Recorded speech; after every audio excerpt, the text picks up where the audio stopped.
বনের পুকুরের ছোট ব্যাঙ।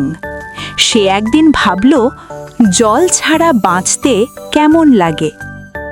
জল ছাড়া বাঁচতে কেমন লাগে?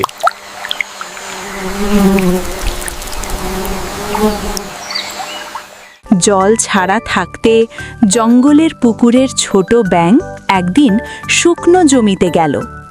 গরমে কষ্ট পেল সে। এই ছোট্ট লাল চোখের গেছো ব্যাঙটি পুকুরের নিরাপত্তা থেকে অনেক দূরে চলে এসেছে। শুকনো জমিতে জল ছাড়া গরমে কষ্ট পেয়ে জঙ্গলের পুকুরে ফিরে এলো ছোট ব্যাঙ। সে অনুভব করল, যাকে যেখানে মানায় সেখানেই তার সুখ। সুখ সেখানেই যেখানে একজন থাকে।